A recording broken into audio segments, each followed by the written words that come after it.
ನಮಸ್ತೆ ನಮ್ಮ ಪ್ರಿಯ ವೀಕ್ಷಕರೇ, ನಮ್ಮ ಲಕ್ಷ ಚಾನಲ್ಗೆ ಸ್ವಾಗತ. ವೀಕ್ಷಕರೇ, ಕಳೆದ ವಿಡಿಯೋಗಳಿಂದ ಹೇಳ್ಕೊಂಡು ಬರ್ತಾ ಇದ್ದೀನಿ ನಾನು.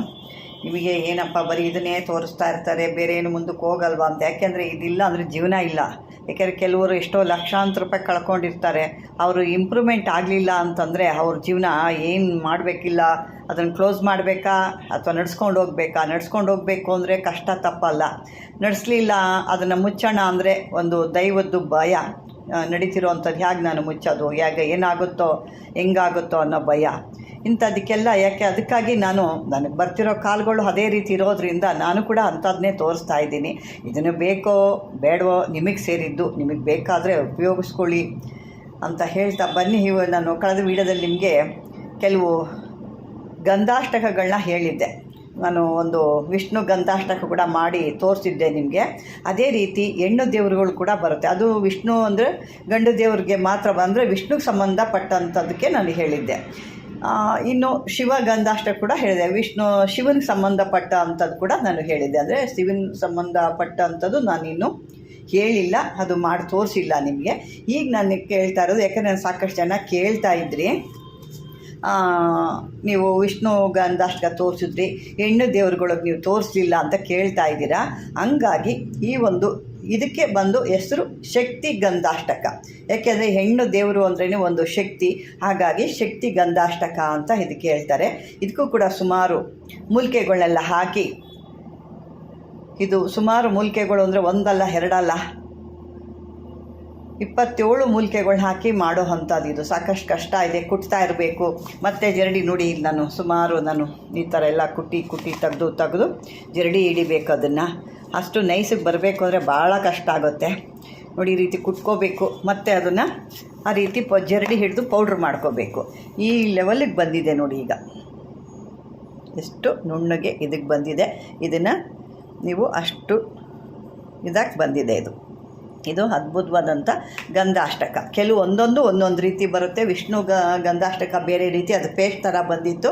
ಇದು ಬಂದು ಶಕ್ತಿ ಗಂಧಾಷ್ಟಕ ಆಗಿರೋದ್ರಿಂದ ಇದು ಜಾಸ್ತಿ ಮೂಲಿಕೆಗಳು ಹಿಡಿಯುತ್ತೆ, ಮತ್ತು ಹಾಕೋ ರೀತಿ ಕೂಡ ಬೇರೆ ಇರುತ್ತೆ. ಬೇರೆ ರೀತಿಯಲ್ಲಿ ಕೂಡ ಇದನ್ನು ನಾವು ಹಾಲಿನಲ್ಲಿ ಕಲಸಿ ಹಾಕೋ ಅಂಥದ್ದಿರುತ್ತೆ. ಅದು ದೇಹಕ್ಕೆ ಬೆಳೆಯುವಂಥದ್ದು ಹೇಳಿದೆ. ಇದು ಹಾಲಿನಲ್ಲಿ ಕಲಸಿ ಅಥವಾ ನೆನೆಸಿಟ್ಟು ದೇವರಿಗೆ ಬೆಳೆಯೋ ಅಂಥದ್ದು. ಇದು ಒಂದು ಶಕ್ತಿ ಗಂಧಾಷ್ಟಕ. ಅಂದರೆ ಹೆಣ್ಣು ದೇವರುಗಳಿಗೆ ಕಾಳಿ ದೇವಿ, ದುರ್ಗಿ ದೇವಿ, ಅಣ್ಣಮ್ಮ ದೇವಿ ಅಥವಾ ಕೆಂಪಮ್ಮ ದೇವಿ, ಎಲ್ಲಮ್ಮ ದೇವಿ, ಈ ರೀತಿ ಸಾಕಷ್ಟು ದೇವತೆಗಳ ಹೆಸರಿದ್ದಾವೆ. ಅಂಥ ದೇವರುಗಳಿಗೆಲ್ಲ ಇದನ್ನು ಹಾಕೋ ಅಂಥದ್ದು. ಹಾಲಿನಲ್ಲಿ ಕಲಿಸ್ಬಿಟ್ಟು, ಅಂದರೆ ಒಂದು 10 ನಿಮಿಷ ಬಿಟ್ಟರೆ ಹಾಲಿನಲ್ಲಿ ಚೆನ್ನಾಗೆಲ್ಲ ಇದಾಗುತ್ತೆ. ಅದನ್ನು ತಗೊಂಡು ನೀವು ದೇವತೆಗಳಿಗೆಲ್ಲ ಮೈಗೆಲ್ಲ ಹಚ್ಚಿ ಅದಕ್ಕೆ ಮಂತ್ರಗಳು ಬರುತ್ತೆ. ಆ ಮಂತ್ರಗಳನ್ನ ನಾನು ಹೇಳ್ಕೊಂಡೆ ಮಂತ್ರನ ತಯಾರು ಮಾಡಿರ್ತೀನಿ. ನಿಮಗೂ ಕೂಡ ನೀವು ಹೇಳ್ಕೋಬೇಕು ಅಂದರೆ ನಿಮ್ಮ ದೇವತೆ ಹೆಸರು ಹೇಳ್ಕೊಂಡು ನೀವು ಅದನ್ನು ಹೇಳ್ಕೊಬೋದು. ಅದು ನಾನು ಇಲ್ಲಿ ಕೊಡೋದಿಲ್ಲ, ನೀನು ಮುಂದಕ್ಕೆ ನಾನು ಯಾರು ತೊಗೊಂಡೋ ಅಂಥ ಸಮಯಕ್ಕೆ ನಾನು ಕೊಡ್ತೀನಿ. ಯಾಕೆಂದರೆ ಎಲ್ಲ ನಾವು ಏನು ತೋರಿಸಿರೋ ಅದನ್ನೆಲ್ಲ ಒಬ್ಬರು ತೋರಿಸಿದ್ದು 106 ಜನ ತೋರ್ಸೋಕ್ಕೆ ಶುರುವಾಗಿದ್ದಾರೆ. ಹಾಗಾಗಿ ನಾನು ಇಲ್ಲಿ ಯಾವುದೇ ರೀತಿ ನಾವು ಮಾಡಲ್ಲ. ತೊಗೊಂಡೋ ಅಂಥವ್ರಿಗೆ ನಾನು ಇಲ್ಲಿ ತೋರಿಸ್ತೀನಿ. ಯಾಕೆಂದರೆ ಕಷ್ಟದಲ್ಲಿ ಏನು ಅದನ್ನು ನಾವು ಒಂದು ವಿಡಿಯೋ ಮಾಡಬೇಕು ಅಂದರೆ ನೋಡಿ, ಇದನ್ನು ಮಾಡಬೇಕು ಅಂದರೆ ಎಷ್ಟು ನಮಗೆ ನೋವಿದೆ ಗೊತ್ತಾ. ಅಷ್ಟು ಅದನ್ನು ಹಾಕಿ ಕುಟ್ಟಿ ಪುಡಿ ಮಾಡೋದು. ಮಿಕ್ಸಿಗೆಲ್ಲ ಹಾಕೋಕ್ಕೂ ಆಗಲ್ಲ, ಕಬ್ಬಣದಲ್ಲಿ ಸೋಗ್ಸಂಗಿಲ್ಲ. ಅದನ್ನು ಒಳಕಲ್ಲು ಹಾಕಿ ಅದನ್ನು ಕುಟ್ಟಬೇಕು. ಅಂಥದ್ರಲ್ಲಿ ನಾವು ಅಷ್ಟು ಕಷ್ಟಪಟ್ಟು ಕುಟ್ಟಿ ಅದನ್ನು ರೆಡಿ ಮಾಡಬೇಕು ಅಂದರೆ ನಮಗೆ 1-1.5 ದಿನ ಬೇಕಾಗುತ್ತೆ. ಅಷ್ಟು ಸಮಯ ನಮಗೆ ಬೇಕಾಗುತ್ತೆ. ಅಷ್ಟು ಸಮಯದಲ್ಲಿ ನಾವು ಮಾಡಿ ಕಷ್ಟಪಟ್ಟು ನಾವು ಒಂದು ವೀಡಿಯೋ ಮಾಡಿ ಒಂದು ಜನಗಳು ಒಳ್ಳೆಯದಾಗಲಿ. ಎಷ್ಟೋ ಜನ ನಮ್ಮ ವೀಡಿಯೋನ ನಂಬಿಕೊಂಡಿದ್ದಾರೆ. ಅವ್ರ ಪಾಪ ಏನೋ ಒಂದು ಆಗ್ತಾರೆ, ಅಮ್ಮವ್ರು ಅದನ್ನು ನೋಡೋಣ, ಅದನ್ನು ಮಾಡೋಣ ಅಂತ ಕೆಲವು ಜನ ಸಾಕಷ್ಟು ಕೇಳ್ತಾ ಇರ್ತೀರ ಅನ್ನೋ ಉದ್ದೇಶಕ್ಕೆ ನಾವು ಕಷ್ಟಪಟ್ಟು ಒಂದು ಒಳ್ಳೇದು ಕೊಡಬೇಕು ಅಂತ, ಒಂದು ದಿವಸ 2 ದಿವಸ ಲೇಟ್ ಆದರೂ ಪರವಾಗಿಲ್ಲ, ಒಳ್ಳೇದು ಕೊಡಬೇಕು ಅಂತ ಅಂದ್ಬಿಟ್ಟು ನಾವು ಇಷ್ಟು ಕಷ್ಟಪಟ್ಟು ಕೊಡ್ತೀವಿ. ಅದನ್ನು ಬೇರೆಯವರು ಅದನ್ನು ಯೂಸ್ ಮಾಡ್ಕೊಳ್ತಾರೆ. ಹಾಗಾಗಿ ಇಲ್ಲಿ ಯಾವುದೇ ರೀತಿ ಕೊಡ್ತಾಯಿಲ್ಲ, ನಿಮಗೆ ಗೊತ್ತಿದೆ. ಹಾಗಾಗಿ ವೀಕ್ಷಕರೇ, ಇದು ಒಂದು ಗಂಧಾಷ್ಟಕ. ಮತ್ತು ಎಲ್ಲ ದೇವ್ರುಗಳು ಕೂಡ, ಹೆಣ್ಣು ಗಂಡು ದೇವ್ರು ಯಾವ ದೇವರು ಕೂಡ ಹಾಕುವಂಥದ್ದು ಕೂಡ ಇರುತ್ತೆ. ಮುಂದಿನ ವೀಡಿಯೋದಲ್ಲಿ ನಾನು ಹೇಳ್ತಾ ಬರ್ತೀನಿ ಅದಕ್ಕೆ ಏನೇನು ಒಂದು ಮೂಲಿಕೆಗಳು ಯಾವ ರೀತಿ ಮಾಡಬೇಕು, ಹೆಂಗೆ ಮಾಡಬೇಕು. ಅದಕ್ಕೆ ದೇವತಾಗಳದ್ದು ಮಾಡಬೇಕು ಅಂದರೆ ಭಾಳ ಕಟ್ಟುನಿಟ್ಟಾಗಿರಬೇಕು. ಯಾವುದೇ ರೀತಿ ಆ ಮನೆಯಲ್ಲಿ ಒಂದು ತಿನ್ನೋ ಅಂಥದ್ದು ಹೊಲಸು ಅಥವಾ ಅದು ಏನು ಅಂತ ಹೇಳ್ತೀವಿ, ಮದ್ದು ಇದು ಮಾಂಸ ಮಡ್ಡಿ ಅಂತೆಲ್ಲ ಹೇಳ್ತೀವಿ, ಅದೆಲ್ಲ ಮನೆಯಲ್ಲಿ ಅವತ್ತು ಮಾಡಬಾರ್ದು. ಮನೆಯಲ್ಲಿ ಭಾಳ ಶ್ರದ್ಧಾ ಭಕ್ತಿಯಿಂದ ಪೂಜೆ ಮಾಡಬೇಕು. ಅದನ್ನು ಮಾಡೋ ತನಕ ಮುಗಿಯೋವರೆಗೂ ಆ ದೇವತೆ ಅದೊಂದು ಮಂತ್ರ ಹೇಳ್ಕೊಂಡೇ ಅದನ್ನು ಮಾಡಬೇಕು. ಈ ರೀತಿ ಅದು ಭಾಳ ಕಟ್ಟುನಿಟ್ಟಿರುತ್ತೆ. ಆ ಕಟ್ಟುನಿಟ್ಟನ್ನೆಲ್ಲ ಮಾಡಿನೇ ಅದು ಮಾಡಿದಾಗಲೇ ಅದು ಕೆಲಸ ಆಗೋದು. ಇಲ್ಲ ಅಂದರೆ ಅದು ಯಾವುದೇ ರೀತಿ ಕೆಲಸಗಳೆಲ್ಲ ಆಗಲ್ಲ. ಸುಮ್ಮನೆ ಕುಟ್ಟಿ ಒಂದೇನೋ ಒಂದು ಕುಟ್ತೀವ ಆ ಥರ ಕುಟ್ಬಿಟ್ಟು ಮಾಡೋಕ್ಕೆ ಕೆಲಸ ಆಗಲ್ಲ. ನೋಡಿ, ಇಷ್ಟು ನೈಸಾಗಿ ಬರಬೇಕು ಅಂದರೆ ನಮಗೆ ಅಷ್ಟು ಕಷ್ಟವೂ ಇದೆ. ಶ್ರದ್ಧಾ ಭಕ್ತಿಯಿಂದ ಕೂಡ ಮಾಡಬೇಕು. ಇದು ಇನ್ನೂ ಸ್ವಲ್ಪ ಇದೆ, ನಿಮಗೆ ಇಲ್ಲೇ ಸ್ವಲ್ಪನೇ ಇದೆ, ಇನ್ನೂ ಅದು ಕುಟ್ಟೋ ಅಂಥದ್ದು ಇನ್ನೂ ಇಷ್ಟಿದೆ. ಆದರೆ ಕುಟ್ಲಿಕ್ಕಾಗಿಲ್ಲ, ಭಾಳನೇ ಸ್ವಲ್ಪ ಕೈಯೆಲ್ಲ ನೋವು ಬಂದುಬಿಡ್ತು ನನಗೆ. ಹಾಗಾಗಿ ಇದು ನಾವೇ ಸ್ವಂತ ಮಾಡೋದ್ರಿಂದ ಬೇರೆಯವ್ರ ಕಡೆ ಎಲ್ಲ ಕುಡಿಸಿ ಪಡಿಸಿ ಎಲ್ಲ ಮಾಡಲ್ಲ. ನಾವು ಒಂದು ಮಡಿಯಿಂದ ಪೂಜೆಗಳು ಮಾಡಿ ದೇವ್ರ ಹತ್ರ ಎಲ್ಲ ಒಂದು ಆ ಮೂಲಿಕೆಗಳನ್ನೆಲ್ಲ ಇಟ್ಟು ಅದಕ್ಕೆ ಶಕ್ತಿ ತುಂಬಿ ಅದಕ್ಕೆ ಪ್ರಾಣ ಪ್ರತಿಷ್ಠಾಪನೆ ಮಾಡಿ ತದನಂತರನ ಅದು ಕುಟ್ಟಿ ಒಂದು ನಿಮ್ಮ ಹತ್ರ ತನಕ ತರೋ ಅಂಥದ್ದು ವೀಕ್ಷಕರೇ. ಹಾಗಾಗಿ ಇದೊಂದು ದೇವತಾ ಪ್ರಶ್ನೆ, ಅಂದರೆ ಶಕ್ತಾಷ್ಟಕ ಒಂದು ದ್ರವ್ಯ ಅಂತ ಕೂಡ ಹೇಳ್ಬೋದು, ಅಥವಾ ಒಂದು ದೇವತೆ ಮೂಲಿಕೆ ಕೂಡ ಅಂತ ಹೇಳ್ಬೋದು. ಮತ್ತು ಇನ್ನೊಂದು ವೀಕ್ಷಕರೇ, ನಾನು ಕಳೆದ ವಿಡಿಯೋದಲ್ಲಿ ನಾನು ಸತಿಪತಿದು ಒಂದು ಮೂಲಿಕೆ ತೋರಿಸಿದ್ದೆ, ಒಂದು ಬೇರನ್ನು ತೋರಿಸಿದ್ದೆ. ಅದನ್ನು ಸಾಕಷ್ಟು ಜನ ಕೇಳಿದ್ರಿ, ಅದು ಹೆಂಗೆ ಏನು ಯಾವ ಥರ ಮಾಡಬೇಕು, ಹೆಂಗೆ ಮಾಡಬೇಕು, ಅದೆಲ್ಲಿ ಸಿಗುತ್ತೆ, ಏನು ಸಿಗುತ್ತೆ ಅಂತ ಅಂದ್ಬಿಟ್ಟು. ಇದು ಬೇರೆ ಕಡೆಯಲ್ಲಿ ಸಿಗುತ್ತೋ ಇಲ್ಲೋ ನನಗೆ ಗೊತ್ತಿಲ್ಲ. ನಾನು ಸುಮಾರು ವರ್ಷದಿಂದ ಪ್ರಯತ್ನಪಟ್ಟು ಈಗ ತರಿಸ್ಕೊಂಡಿರೋ ಅಂಥದ್ದು. ಇದನ್ನು ಭಾಳ ಈಸಿಯಾಗಿ ನಿಮಗೆ ನೀವೇ ಮಾಡ್ಕೊಳ್ಳೋ ಅಂಥದ್ದು. ನೀವು ನಮ್ಮ ಹತ್ರ ತೊಗೊಂಡು ತಿರ್ಗಾ ಮಾಡಿ ಅದನ್ನೇನು ಮಾಡೋ ಅಂಥದ್ದಿಲ್ಲ, ನಿಮಗೇ ಕೊಡ್ತೀವಿ. ಮತ್ತು ಒಂದು ಸುಲಭವಾಗಿ ಕಮ್ಮಿ ಇದ್ರಲ್ಲಿ ಕೂಡ ನಿಮಗೆ ಸಿಗೋಂಗಿದೆ. ಇದು ಆ ಥರ ಸಿಗುತ್ತೆ ಕಮ್ಮಿ, ನಿಮಗೆ ನಿಮ್ಮ ಕೈಗೆ ಇಟ್ಕೋ ದರದಲ್ಲಿ ಕೂಡ ಇದು ನಿಮಗೆ ಸಿಗುತ್ತೆ. ಅದನ್ನು ನೀವು ತಗೊಂಡ ನಂತರ ನಾನು ಅದನ್ನು ಯಾವ ರೀತಿ ಬಳಸಬೇಕು, ಹೆಂಗೆ ಹಾಕಬೇಕು ಅನ್ನೋದು ನಾನು ಹೇಳ್ತೀನಿ. ನಿಮಗೆ ನೀವೇ ಮಾಡ್ಕೊಳ್ಳೋ ಅಂಥದ್ದು ಇದು.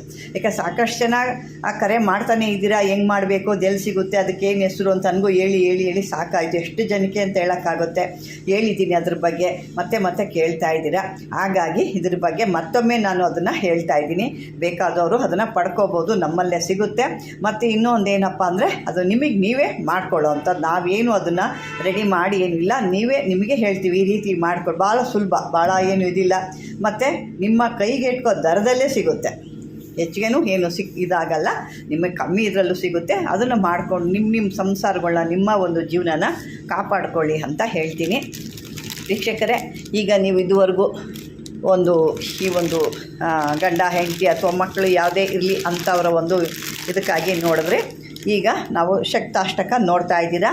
ಆ ಶಕ್ತಾಷ್ಟಕ ಕೂಡ ಇದನ್ನು ಮಾಡಿಕೊಂಡು ಇದಕ್ಕೆ ಕೆಲವೊಂದು ಮಂತ್ರಗಳು ನಾನು ಮೊದಲೇ ಹೇಳಿದ್ದೀನಿ, ಆ ಮಂತ್ರ ನಾನು ಕೊಡ್ತೀನಿ ಅಂತ ಅದನ್ನು ಹೇಳಿಕೊಂಡು ನಿಮ್ಮ ದೇವರುಗಳನ್ನ, ನಿಮ್ಮ ದೇವಸ್ಥಾನಗಳನ್ನ ಅಭಿವೃದ್ಧಿ ಮಾಡ್ಕೊಳ್ಳಿ.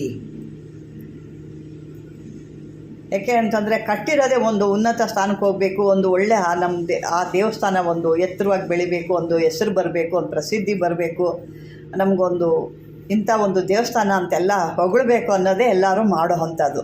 ಅಂಥದ್ರಲ್ಲಿ ನಮಗೆ ಏನು ಹಿಂಗಾಯಿತು ಹಂಗಾಯಿತು, ಒಂದು ಎಣ್ಣೆ ಥರ ಕೂಡ ನಮ್ಮ ಕೈ ಆಗಲ್ಲ, ಹೂವು ಬೇಕು, ಅದು ಬೇಕು, ಇದು ಬೇಕು, ಎಷ್ಟು ಖರ್ಚಿದೆ ಅಂಥದ್ದು ಯಾವುದೂ ಇಲ್ಲ. ಎಲ್ಲ ನಾವು ಕೈಲಿ ಹಾಕ್ಕೊಂಡು ಮಾಡ್ತಾಯಿದ್ದೀವಿ. ನಮ್ಗೆ ಸಾಕಷ್ಟು ಬೇಜಾರಿ ಆಗೋಗ್ಬಿಟ್ಟಿದೆ. ನನಗಂತೂ ಕೆಲವ್ರಮ್ಮ ನಂಗೆ ಮುಚ್ಚೇ ಬಿಡ್ತೀವಿ, ಅದನ್ನು ಆಗ್ತಾಯಿಲ್ಲ ಅದನ್ನು ಮೇಂಟೈನ್ ಮಾಡೋಕ್ಕೆ. ಆವಾಗ ಹಂಗೆ ಬರ್ತಿದ್ರು, ಏನೋ ಒಂದು ದೊಡ್ಡದಾಗಿ ಮಾಡಿದ್ವಿ. ಈಗ ಯಾರ್ದು ಅಲ್ಲಿ ಬರ್ತಾ ಇಲ್ದಿದ್ದಾಗ ನಾವು ಎಲ್ಲ ಖರ್ಚು ವೆಚ್ಚಗಳು ಹಾಕ್ಕೊಂಡು ಮಾಡೋದು ಕಷ್ಟ ಆಗುತ್ತೆ ಅಂತ ಹೇಳ್ತಾರೆ. ಅಂಥದಕ್ಕಾಗಿ ಇದನ್ನು ಹಾಲ್ನಲ್ಲಿ ಅದು ಯಾವ ರೀತಿ ಬಳಸಬೇಕೇನು ಅಂತ ನಾನು ಮುಂದಿನ ಒಂದು ಇದರಲ್ಲಿ ಕೂಡ ಹೇಳ್ತೀನಿ ಅಂತ ಹೇಳ್ತಾ ವೀಕ್ಷಕರೇ, ಇದನ್ನು ಪಡ್ಕೊಂಡು ನಿಮ್ಮ ದೇವ್ರುಗಳನ್ನ ನೀವು ಹಾಕ್ಕೊಳ್ಳಿ. ಅದನ್ನೇನೇ ಒಂದು ಮಾಡ್ತೀನಿ, ಹೋಮ ಮಾಡಿಸ್ತೀನಿ, ಅದು ಮಾಡಿಸ್ತೀನಿ. ಏಕೆಂದರೆ ಗಾಯ ಆಗಿರೋದು ಚರ್ಮದ ಮೇಲೆ, ಅದನ್ನೇ ಎತ್ಕೊಂಡೋಗಿ ಬೇರೆ ಎಲ್ಲೋ ತಲೆಗೆ ಹಾಕಿದ್ರೆ ಕಾಲಿಗೆ ಮಾಡ್ಕೊಳಕ್ಕೆ ಹೋಗ್ತೀರಾ, ಕಾಲಿಗೆ ಮಾಡಿ ತಲೆಗೆ ಹಾಕ್ಕೊಳಕ್ಕೆ ಹೋಗ್ತೀರಾ. ಅದು ಇರೋ ಜಾಗದಲ್ಲಿ ಏನಿದೆಯೋ ಅದನ್ನು ಮಾಡಬೇಕೇ ಹೊರತು ಅದಕ್ಕೇನೋ ಒಂದು ಹೋಮ ಮಾಡಿ ಹೊಗೆ ತೋರಿಸಿದ್ರೆ ಹೋಗುತ್ತಾ? ಅದು ಆಗಿರೋದಕ್ಕೆ ಬೇರೆ ಇರುತ್ತೆ. ನಾವೀಗ ನಾವು ಏನು ಮಾಡ್ತೀವಿ ಹೇಳಿ, ಜ್ವರ ಬಂದರೆ ಮಾತ್ರೆ ನುಂಗಬೇಕು, ಇಲ್ಲ ಇಂಜೆಕ್ಷನ್ ತೊಗೋಬೇಕು. ಏನು ಇಲ್ಲದೆ ಯಾರೋ ನುಂಗೋ ಮಾತ್ರ ನಾವು ನೋಡಿಬಿಟ್ರೆ ನಾವು ಅದು ವಾಸಿ ಆಗಲ್ಲ, ನಮಗೆ ನಾವೇ ಮಾಡ್ಕೋಬೇಕು. ಅದೇ ರೀತಿ ಅದಕ್ಕೆ ಏನು ಬೇಕಾಗುತ್ತೋ ಅದನ್ನು ನಾವು ಮಾಡಿದಾಗ ಹೋಗುತ್ತೆ ಹೊರತು ಸುಮ್ಮನೆ ಏನೋ ಮಾಡಿದ್ರೆ ಹೋಗಲ್ಲ ವೀಕ್ಷಕರೇ. ಈ ಒಂದು ಮೂಲಿಕೆಗಳನ್ನ ಬಳಸ್ಕೊಂಡು ನಿಮ್ಮ ದೇವಸ್ಥಾನಗಳನ್ನ ಅಭಿವೃದ್ಧಿ ಮಾಡ್ಕೊಳ್ಳಿ ಅಂತ ಹೇಳ್ತಾ ಈ ಒಂದು ವಿಡಿಯೋ ನಿಮ್ಗೆ ಇಷ್ಟವಾದರೆ ಲೈಕ್ ಮಾಡಿ, ಶೇರ್ ಮಾಡಿ, ಸಬ್ಸ್ಕ್ರೈಬರ್ ಮಾಡ್ಕೊಳ್ಳಿ ಅಂತ ಹೇಳ್ತಾ ವೀಕ್ಷಕರೇ, ಧನ್ಯವಾದಗಳು.